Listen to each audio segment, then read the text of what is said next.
Mereka datang dengan penuh kebanggaan, kebongkakan. Mereka datang dengan 10,000 tentera. Pada masa itu 10,000 tentera dah begitu ramai.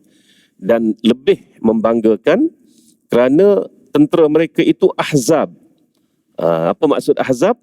Gabungan tentera-tentera. Gabungan puak-puak maksudnya. Kalau hizbu sekarang ni, kalau kita tengok dalam kamus, perkataan hizbu diterjemahkan sebagai parti politik ke apa begitulah, ya, hizbu. Jadi kalau ahzab maknanya banyak pasukan. Assalamualaikum warahmatullahi wabarakatuh. A'udzubillahi minasyaitonirrajim. Bismillahirrahmanirrahim. Alhamdulillahilladzi hadana lihadza wa ma kunna linahtadiya laula an hadanallah. Allahumma salli wa sallim ala sayyidil anbiya wal mursalin wa ala alihi wa sahbihi ajma'in. Rabbi shrah li sadri wa yassir li amri wahlul 'uqdatam min lisani yafqahu qawli wa ba'd. Al-Fatihah. A'udzubillahi minasyaitonir rajim. Bismillahirrahmanirrahim. Alhamdulillahi rabbil alamin. Arrahmanir rahim. Maliki yaumiddin. Iyyaka na'budu wa iyyaka nasta'in. Ihdinas siratal mustaqim. Siratal ladzina an'amta 'alaihim ghairil maghdubi 'alaihim waladdallin. Alhamdulillah, muslimin muslimat yang dirahmati Allah. Kita dihimpunkan pada malam ini dalam rumah Allah ini dan kita meneruskan bicara dalam fiqh sirah, yang mana kita telah berbicara pada bulan lepas. Minggu pertama, minggu kedua saya tak dapat minggu ketiga saya tak dapat hadir kerana kesesakan amat berat pada hari itu. Hujan lebat kan. Jadi pada awal bulan lepas kita dah bicara pasal pengenalan tentang peperangan Ahzab. Peperangan Ahzab atau dikenali juga peperangan Khandaq, ya.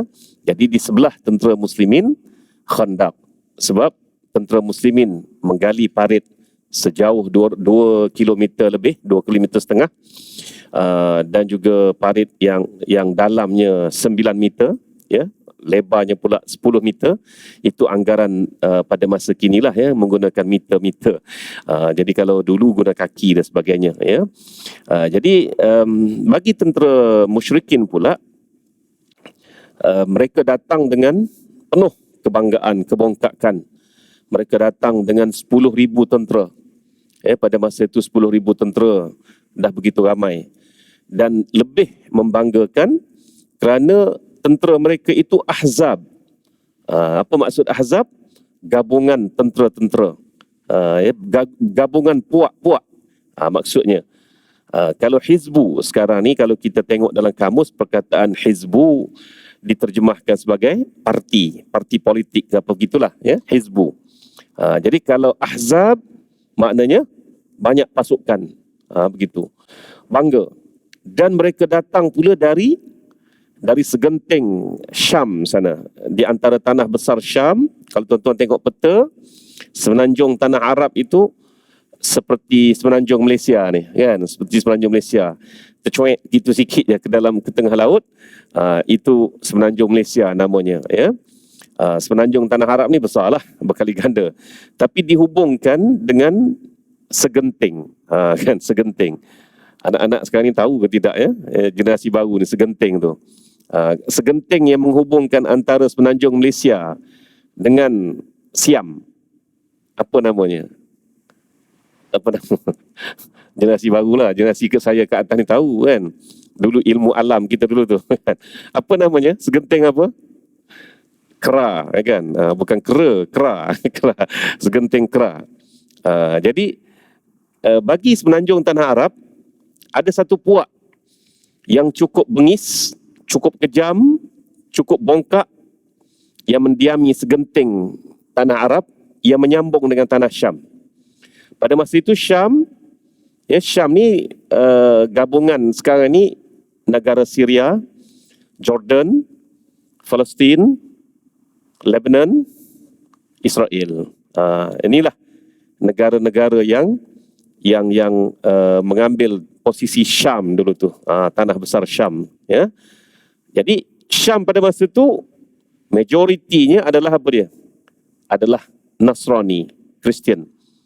Walaknya kepada siapa? Walaknya adalah kepada Rom. Manakala di sebelah timur ini pula, di sebelah timur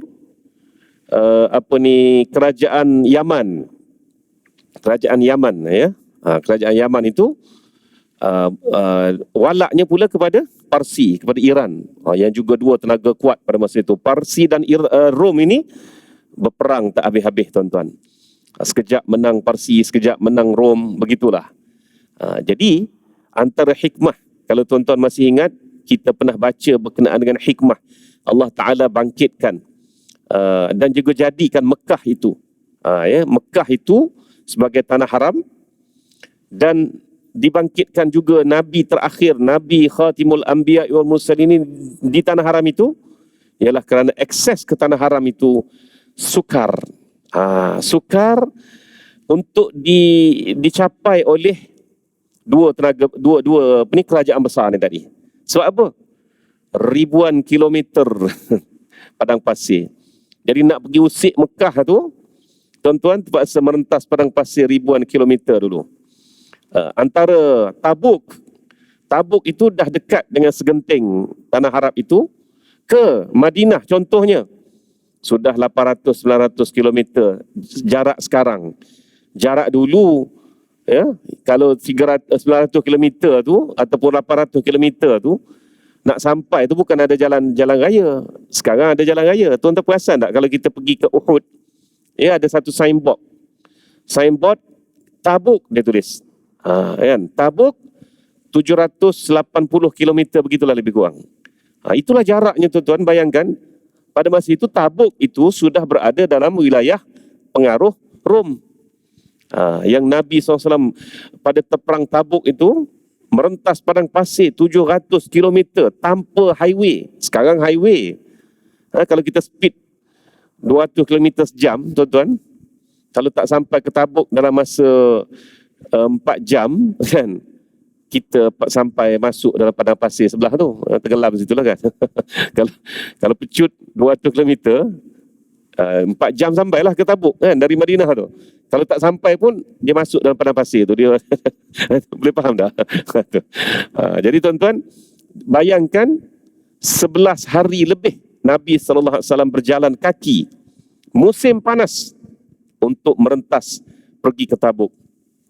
Dan bila sampai saja di Tabuk, kasut semua tentera muslimin dah pecah. Bayangkan. Ini pada tahun berapa ni? Pada tahun 9 Hijrah, tuan-tuan, ya. Jadi bila tentera muslimin boleh sampai ke Tabuk, hikmah Allah Ta'ala bagi apa dia? Ialah tentera-tentera Rom tu pula jadi demoralized. Hilang semangat. Sebab macam mana kita nak lawan pada masa itu, dia lebih menilai semangat tentera-tentera itu berbanding dengan senjata-senjata canggih. Jadi bila tahu tentera muslimin merentah padang pasir sebegitu rupa, tentera Rom demoralized, tak boleh, ya, undur. Tak jadi perang, tuan-tuan, tak jadi perang Tabuk. Saya saja nak bagi gambaran pada masa itu bagaimana sebenarnya hikmah Allah Ta'ala jadikan Mekah itu jauh daripada dua kuasa besar ni, kerana Allah Ta'ala memelihara tanah haramnya itu. Baik, balik kepada peristiwa 5 Hijrah ini, peristiwa peperangan Ahzab. 5,000 tentera dari Ghassan. Ghassan ini satu bani, satu puak yang memang ganas, bongkak, kerana mereka dapat support senjata dari Rom. Zaman tu pun dah ada. Campur pula dengan 5,000 lagi dari Quraisy dan juga badui padang pasir ni yang bersekongkol dengan Mekah, dengan Quraisy, semata-mata kerana yakin Quraisy dapat memberikan habuan besar untuk mereka. Jadi 10,000 berkumpul di situ. Dan tuan-tuan, 10,000 tentera berkumpul di tenggara Madinah. Tak boleh nak menyeberang masuk ke Jabal Sila, tuan-tuan. Kita pula tentera muslim ini, ya, saya nak minta tuan-tuan tolong bayangkan betapa seriaunya pada masa itu. Tentera muslim ini 3,000 saja. 3,000 belakangnya bukit. Di depannya hanya parit 10 meter. Memanglah tak boleh nak lompat, tak lepas 10 meter ni, tuan-tuan, tak lepas. Tapi tak lepas pun, tuan-tuan, Di depan sana 10,000 tentera lengkap bersenjata. Sekali mereka hujani panah, Nabi SAW kata apa kepada tentera muslimin, jangan lawan. Jangan lawan, bertahan saja, berlindunglah daripada panah-panah mereka itu. Dan pada masa itulah, selepas panah-panah itu dilempar dengan begitu banyaknya, maka Nabi SAW pun kutip. Itu sajalah. Jadi tentera muslimin dalam perang Khandaq ni tak ada serangan sangat, sebab senjata mereka terhad. Mereka hanya bertahan dengan semangat dan jiwa tawakal yang kukuh kepada Allah Subhanahu Wa Taala. Jadi tuan-tuan, itu cerita yang disampaikan kepada kita oleh ulama-ulama sirah dulu dan juga para sahabat. Kisah hadis pasal Ahzab ni banyak tuan-tuan, pasal tentera Ahzab dan juga peperangan Khandaq ini.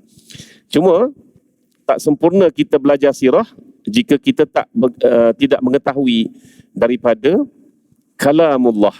Itu yang saya cuba bawa konsep kita mudahnya, ya. Sirah daripada Quran. Baik. Suratul Ahzab. Nama surah itu pun Suratul Ahzab. Maka ceritanya tidak lain tidak bukan ialah tentang peperangan Ahzab itu. Pendek kata, satu surah itu memang cerita pasal peperangan Ahzab. Namun saya ambil spot-spotnya untuk apa? Untuk kita mudah memahami situasi pada masa itu. Saya bermula dengan ayat 9. Ya, saya bermula dengan ayat 9. A'udzubillahi minasyaitonirrajim.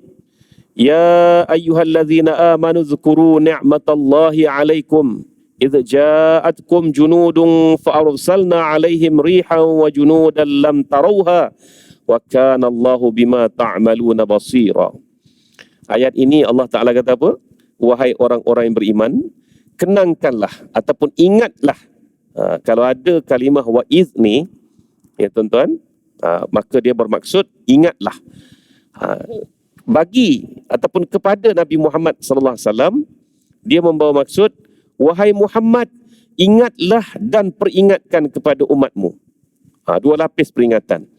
Jadi di sini tuan-tuan, walaupun kita tak dengar suara Nabi sallallahu alaihi wasallam, bila kita faham wa'iz itu maksudnya, maka kita dapat rasakan seperti Nabi sallallahu alaihi wasallam menyampaikan kepada kita peringatan ini. Ini kalau kita baca tafsir dia hurai sampai tahap itulah, kan. Kalau kita baca terjemahan wa'iz dan ingatlah, kan. Tak nampak power dia tu. Sedangkan wa'iz, wahai Muhammad, ingatkanlah. Wahai Muhammad, ingatilah dan peringatkanlah umatmu. Tentang apa? Nikmat Allah yang dilimpahkannya kepada kamu. Nikmat apa? Semasa kamu didatangi tentera Ahzab, lalu kami hantarkan kepada mereka angin ribut yang kencang serta angkatan tentera daripada malaikat yang kamu tidak dapat melihatnya. Dan ingatlah, Allah sentiasa melihat apa yang kamu lakukan. Jadi tuan-tuan, 44 hari atau lebih tentera muslimin bertahan dengan jiwa, dengan semangat, dengan keimanan.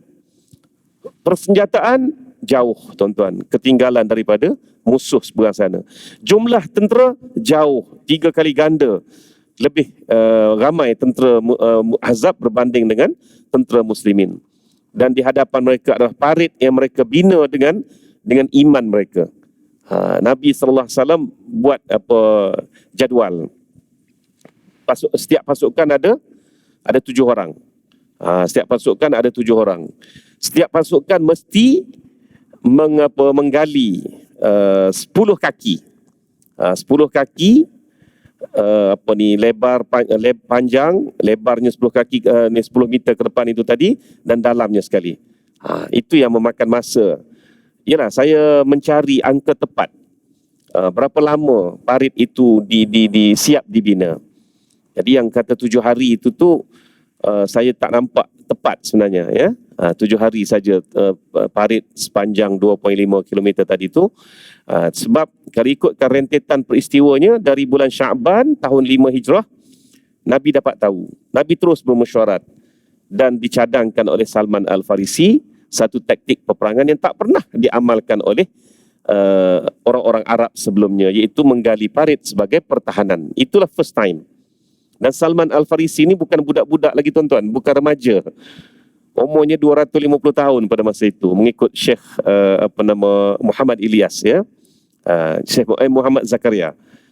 Jadi dia sebut dalam huraian tafsir dalam huraian kitab Syama'il Muhammadiyah, dia ada sebut berkenaan dengan umur Salman Al-Farisi, dan Salman ini meninggal ketika usianya 300 tahun di Syam, ya. Dia meninggal di Syam juga, tuan-tuan. Jadi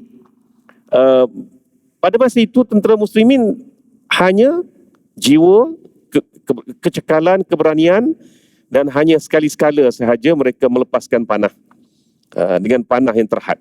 Tapi kalau dari musuh tadi macam hujan lah datang.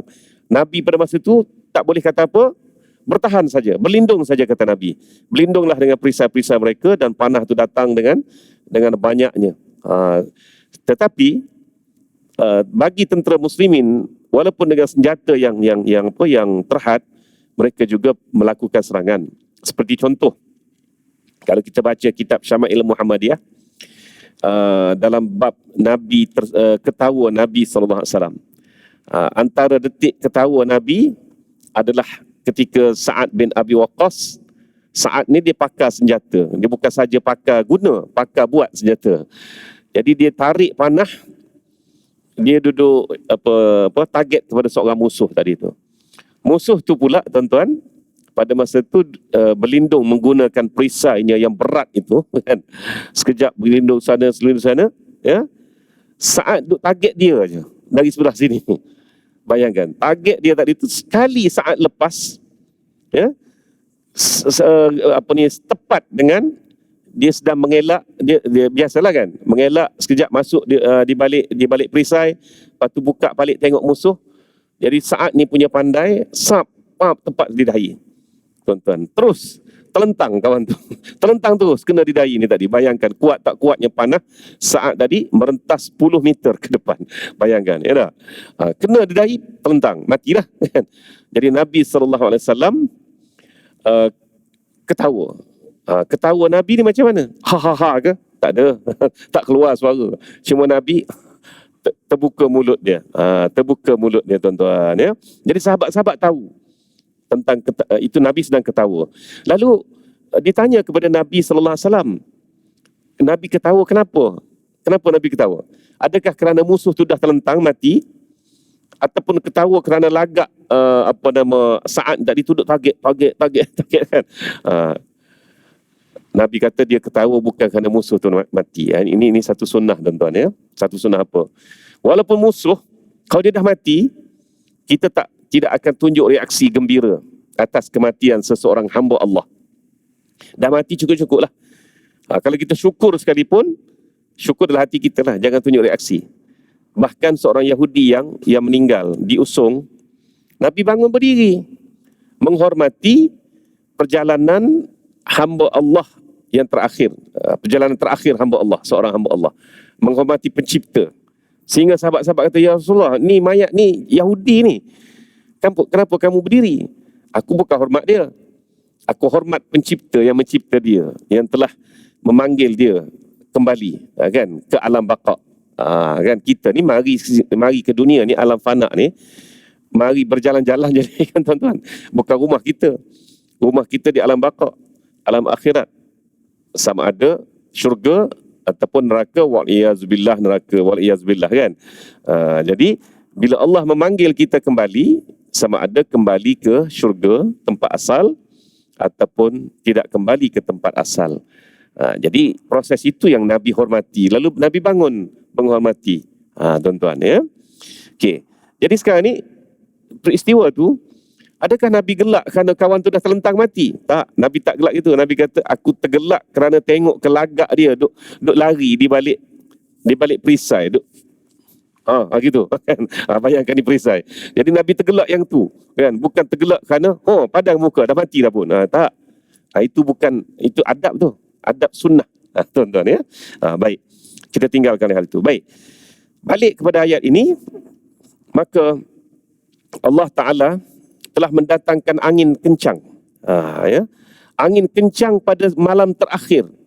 Bila malam, tentera musuh dia gencatan senjata sebab tak nampak apa, kan, malam. gencatan senjata. Di sebalik di belah tentera muslimin, mereka menggunakan waktu itu untuk beribadah, untuk berqiyamul lail. Apatah lagi pada bulan Ramadan, ya. Dari pertengahan bulan Syaban masuk Ramadan, kemudian masuk Syawal, datanglah musuh, tuan-tuan. Jadi sepanjang bulan Ramadan pada tahun 5 Hijrah itu, mereka bertahan di perbatasan itu. Sebab itulah pos kawalan, 7 buah pos kawalan itu para sahabat isytiharkan masjid, kan, masjid. Kenapa? Bila isytihar masjid, kita boleh beriktikaf. Tuan-tuan, iktikaf ni suatu ibadah khusus yang disebut dalam mana-mana kitab sunnah. Babul iktikaf ada. Sayanglah kita ni kalau masjid secantik Masjid Al-Falah ini sebagai contohnya, ya tuan-tuan, ada pengembara orang putih pun, orang barat pun pernah buat dokumentari kan tentang Masjid Al-Falah ni. Ada dalam YouTube. Kalau mungkin tuan-tuan tak perasan pun. Saya pun tak saya tengok sekali lalu, saya tak ingat siapa yang buat dokumentari pasal Masjid Al-Falah tu. Cantik, tunjuk dengan kapet dan sebagainya. Memanglah ala Masjid Nabawi kan. Tapi sayangnya kalau kita tak guna untuk iktikaf, sedangkan sahabat-sahabat dalam keadaan terdesak begitu pun mereka ambil kesempatan iktikaf.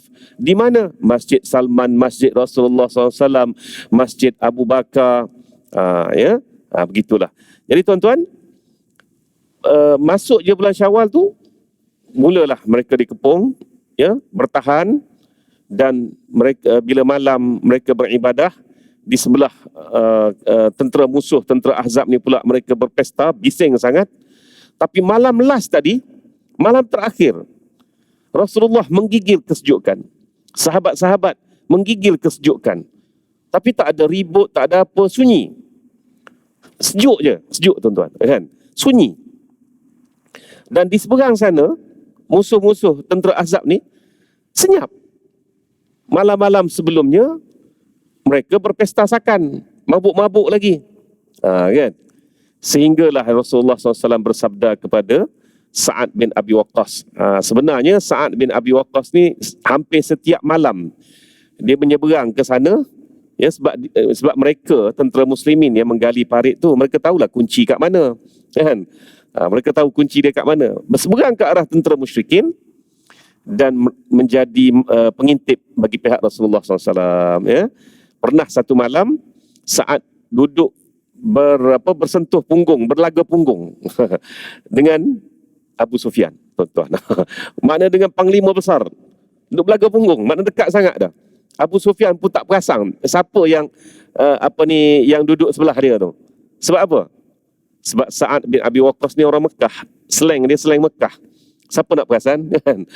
Jadi Sa'ad balik cerita ke Rasulullah SAW, malam ni aku berlaga punggung dengan Abu Sufyan, kan? Rasa nak je pancung kepala dia. Kata Rasulullah, jangan. Tugas kamu mengintip saya, jangan buat hal dengan Abu Sufyan. Dan dia tu pak mentua Nabi. Jangan main-main, tuan-tuan, kan? Nabi bagi peluang banyak sangat dekat Abu Sufyan. Dengan siapa-siapa pun Nabi bagi peluang, bukan semata-mata kerana Abu Sufyan tu bapa mentua Nabi SAW, kan? Jadi tuan-tuan, Nabi pun pada malam terakhir tu perintahkan supaya saat ni seberang sana cuba tengok apa cerita. Ke dia orang dah balik dah. Tapi mereka menggigil, sejuk. Bila saat sampai di sana, rupa-rupanya angin ribut telah sapu mereka habis. Terbang bukan saja khemah, terbang, orang pun terbang. Binatang ternak yang mereka jadikan bekalan makanan mereka pun terbang, tuan-tuan. Habis lintah puka. Abu Sufyan berselimut menggigil dalam keadaan seperti mana orang yang sudah hilang akal. Jadi bingung gitu, senyap.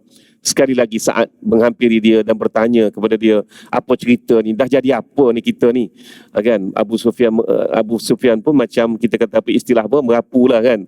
Merapu, meramun begitu. Maka Sa'ad pun baliklah kepada kepada Rasulullah SAW. Tuan-tuan, cerita keadaan sebenar itu mukjizat, ya. Tengok, maknanya ribut yang sapu bersih tu sepatutnya sampai ke telinga Nabi dan juga umat Islam, dengar lah, kan? Bising tadi, tapi tak dengar apa. Cuma menariknya pada malam itu, pada ketika ribut datang tu, Nabi dan juga umat Islam semua sekali, tentera muslimin semua sekali, rasa sejuk. Maknanya benda tu benar-benar wujud, bukan sihir. Tuan-tuan, ribut yang datang pada malam itu bukan sihir, memang wujud.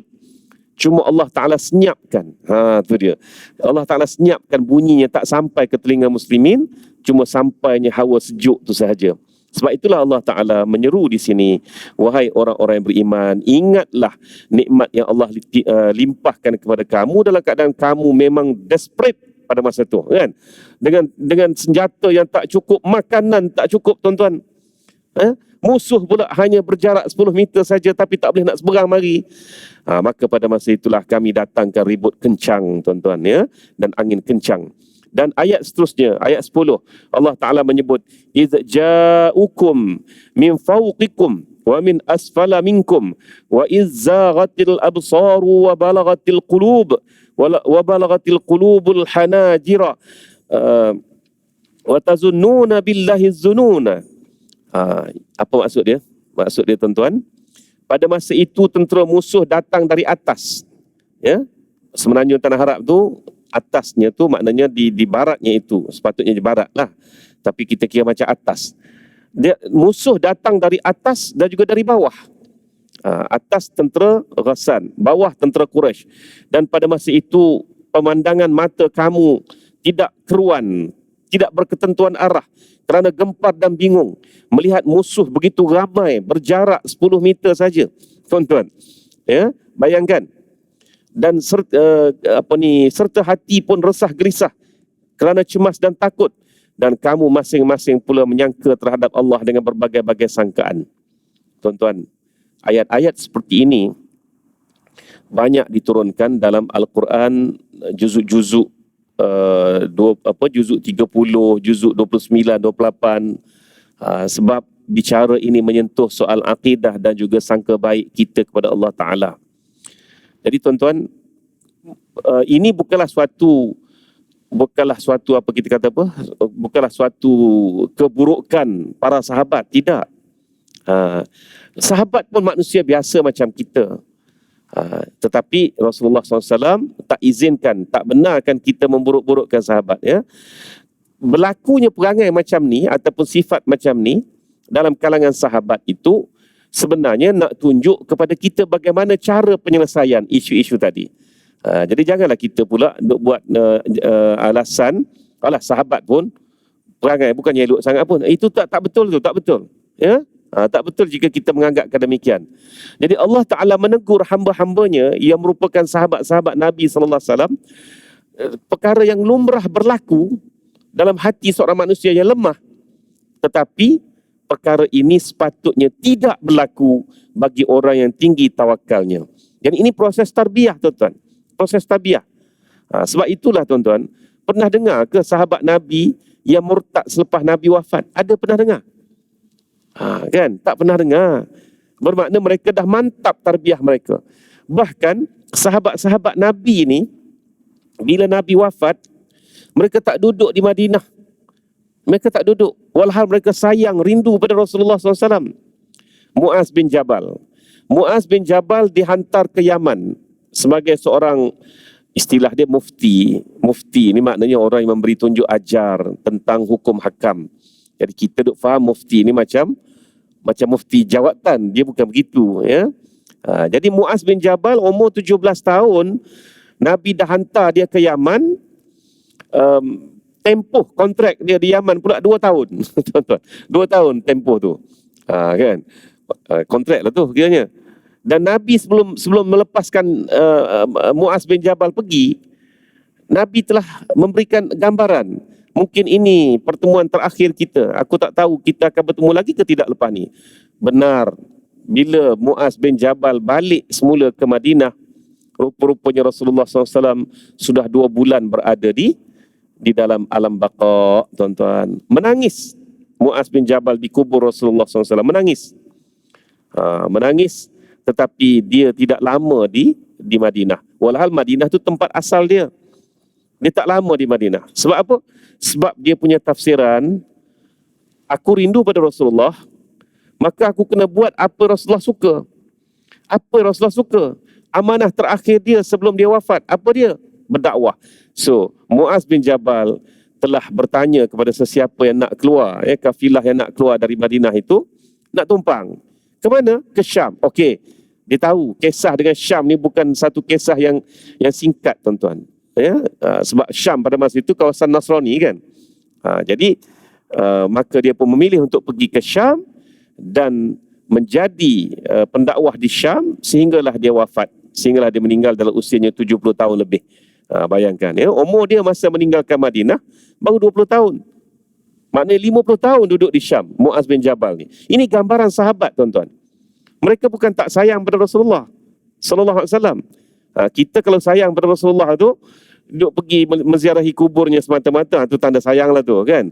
Sedangkan sahabat-sahabat ni kalau sayang, buat apa yang Rasulullah amanahkan, buat apa yang Rasulullah suka. Nak capai martabat tu bukan senang, tuan-tuan kan. Itu contoh sahabat-sahabat tadi. Jadi sebab itu seringkali apabila membaca ayat-ayat seperti ini yang Allah Ta'ala menegur direct sahabat khasnya, dalam ayat ini konteksnya sahabat, saya cukup takut untuk kita baca sekali lalu sebab bimbang takut nanti mencerca sahabat-sahabat Rasulullah SAW ni. Baik, jadi dalam ayat ini Allah Ta'ala sepertinya menelanjangkan sifat sebenar mereka. Takut ke musuh tu sampai ke tahap hilang sangka baik kepada Allah Ta'ala. Tapi mereka tidaklah sampai ke jadi murtad, tuan-tuan kan. Tak adalah pula yang takut sampai lari lintah pukang sampai sanggup bunuh diri ke apa, tak ada. Kan? Tak ada. Tapi mereka menyangka itu tadi, itu dalam minda mereka, dan mereka jadi rasa serba salah. Kan? Berperang cara apa ni? Cara apa ni berperang? Ada belaka dalam perasaan mereka. Ada pula munafik bagi tabur, tuan-tuan. Ini dalam ayat berikutnya Allah Ta'ala menyebut tentang peranan munafik menabur cerita ni. Kita akan baca ni, tuan-tuan ya. Kita akan baca sirah daripada ayat-ayat Quran ini. Baik. Jadi pada masa ini Allah Ta'ala bongkarkan apa faedahnya, apakah manfaatnya daripada pembongkaran seperti ini. Menandakan pertama sekali Allah Ta'ala menegur kita sebagai hambanya ini, dan khususnya pada sahabat dan juga Rasulullah SAW pada masa ayat ini diturunkan, ialah apa? Aku perhati kamu, aku tengok kamu. Ini ihsan yang perlu ada. Jangan sangka buruk pada aku. Ini ayat-ayat macam ni kan. Sebab tu Nabi SAW, orang Yahudi, orang musyrikin angkat ni, buat memek muka. Senang cerita. Sebab dalam istilah Al-Quran tu disebut angkat kening kan. Jadi buat memek muka lah. Jadi bila berselisih dengan Nabi, masa selisih tu muka biasa lagi. Tapi bila Nabi melewati je mereka, ataupun mereka melewati Nabi, mulalah buat memek muka masing-masing sama sendiri. Duk gitu, macam-macam kan. Allah Ta'ala cerita. Allah Ta'ala cerita kepada Nabi perangai mereka itu di belakang Nabi. Sepatutnya tak usah cerita lah kan. Kalau kita fikir sepatut akal sikat ni, tak usah cerita lah. Kalau cerita mesti demoralize kan. Seperti mana, tuan-tuan, konon lah, na'udzubillah, konon, mari cerita ke saya, Ustaz. Apa ni, ada satu puak tu duk mengata Ustaz belakang, contohnya kan. Apa jadi pada saya? Ya, halahai. Macam itulah kan. Tapi Allah cerita pada Nabi SAW, tak ada ke Nabi demoralize? Aduh kan, tengok depan aku baik je. Tak. Bahkan makin mengukuhkan iman Nabi SAW. Sebab apa? Sebab Allah tahu, dan pasti Allah menjaga Rasulnya ini. Selagi kita menjaga Allah, Allah jaga kita. Selagi kita menolong Allah, in tansurullaha yansurkum. Itu sebenarnya ayat-ayat ini, tuan-tuan. Jadi Allah Ta'ala apabila diuji, apabila umat Islam, tentera muslimin tadi diuji dengan tentera musuh yang datang dari atas dan bawah begitu ramai, dan hati mereka mula goyah, Allah tegur. Bila tegur itu, mereka mendapat tarbiyah yang cukup baik, yang terbaik dari sisi Allah Subhanahu Wa Ta'ala. Dan ayat ke-11 Allah Ta'ala menyebut, hunalika betuliyal mu'minuna wa zulzilu zilzalan syadida. Pada saat itulah diuji orang-orang yang beriman dan digoncangkan perasaan dan pendiriannya dengan goncangan yang amat dahsyat.